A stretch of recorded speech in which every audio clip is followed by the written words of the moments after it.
آگے roads island ہے، grease ہے، روڈس آئلینڈ ہے، میسٹاس ہے. تو یہ جو تہذیب کا سفر ہے، یہ جب تک ہم کرونالوجی سے نہ اس کو پڑھیں گے، دیکھیں گے، ہم جتنا بھی مطالعہ کر لیں، اگر کلیئرٹی آف نالج نہ ہو تو کوئی چیز اہم نہیں ہے. تو تہذیبوں کو پڑھنا میرے لیے اس لیے اہم ہے کہ تہذیبیں اجڑتی کیوں ہیں. اور یہ ابن خلدون کا بھی تھیسس تھا، تہذیبوں کا جنم لینا، پروان چڑھنا، پھر اجڑ جانا. جیسے اسپین میں عربوں کی تہذیب تھی، بہت ترقی کی، پھر اجڑ گئی. اس پر میں نے ایک کالم لکھ کر بھیجا تھا. جب میں قرطبہ گیا تو مجھے ارشاد احمد حقانی مرحوم نے کہا تھا آپ ڈپریشن میں ہیں.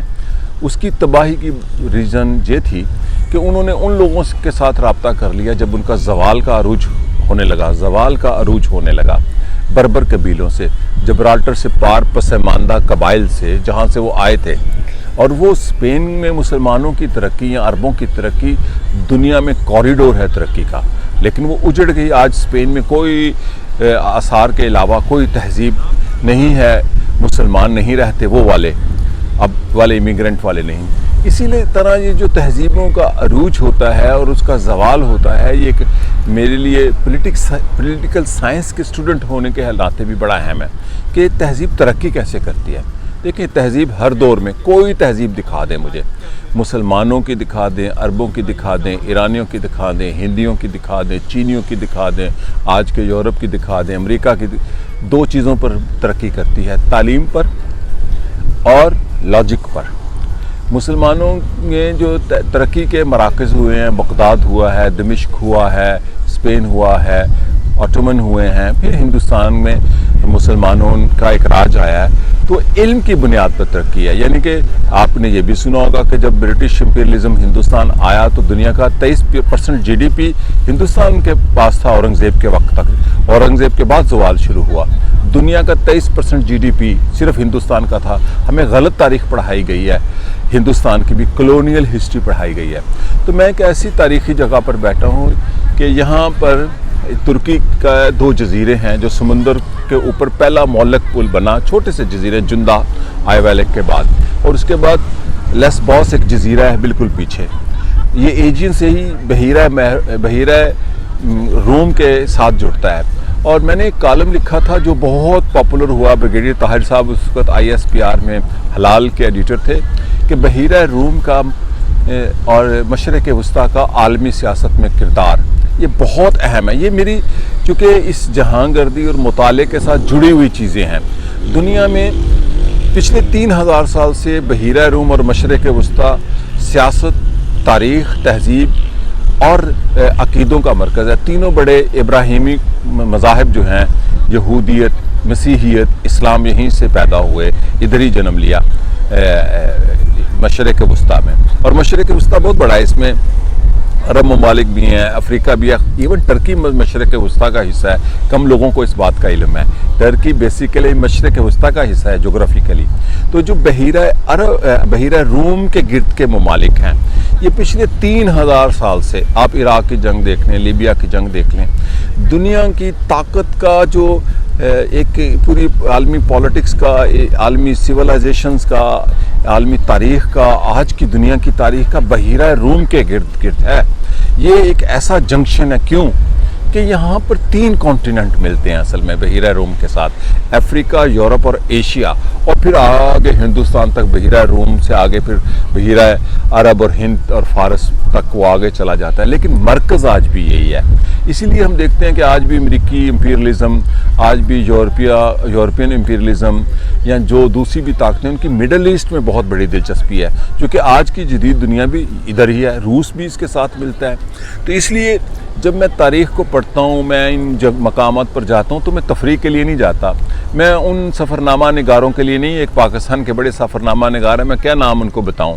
کچھ سال پہلے ہی میں جب استنبول آ رہا تھا تو میرے سے پوچھ رہے تھے، اچھا آپ استنبول جا رہے ہیں؟ سفرنامہ نگار ہیں، مزاح بھی لکھتے ہیں، شاعری بھی، سب کچھ کرتے ہیں.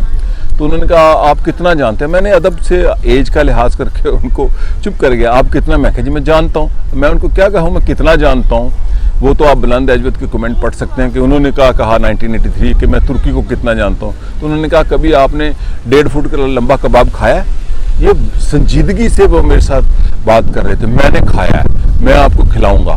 اب انہوں نے بڑا اپنا آپ کو مان فخر کیا کہ میں 1.5 فٹ کا کباب کھاتا ہوں جو ترکی میں بکتا ہے. اب ان کو یہ بھی نہیں پتا کہ وہ ترک کباب نہیں ہے, وہ کباب قبیدہ ہے. میں پھر چپ کر گیا, آج میں پہلی دفعہ بتا رہا ہوں, ایرانیوں کا کباب ہے, اس کو کباب قبیدہ کہتے ہیں. تو یہ ثانوی بات اس لیے کی کہ ہمارے نالج کھانوں کے گرد ہیں, ہمارے نالج جن کو ہم کہتے ہیں یا معلومات کہتے ہیں وہ بالکل سطحی سی ہیں, اس کا کوئی گہرائی میں نہیں ہے. تو یہ جو خطے ہیں, جو یونان کی جو جتنی فلسفی تھی اصل میں وہ مدفن ہو گئی, اور یہ بہت بڑی کنٹریبیوشن ہے عربوں کی.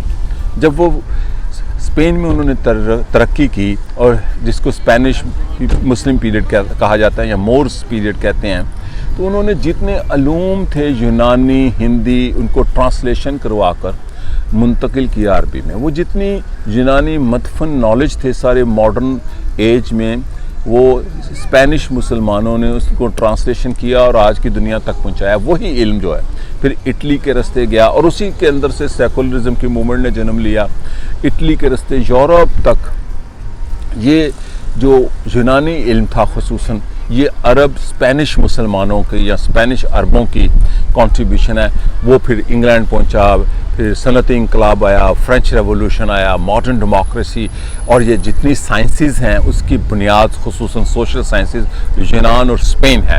لیکن یہ جو خطہ ہے ترکی کا, جیسے میں نے کہا میرے لیے ترکی صرف 10 سال پہلے کا نہیں ہے کہ ایک حکومت آئی ہے تو میں مداح ہوں. میں ترکی کا مداح ہوں اور ان کے نظام کا مداح ہوں کہ یہاں عورت کو برابر کے حقوق ہیں. میں ان کے نظام کا مداح ہوں کہ یہاں پہ سیکولرزم ہے, مذہب کے بنیاد پر لوگوں کا سیاسی استحصال کرنے کی کسی کو اجازت نہیں ہے.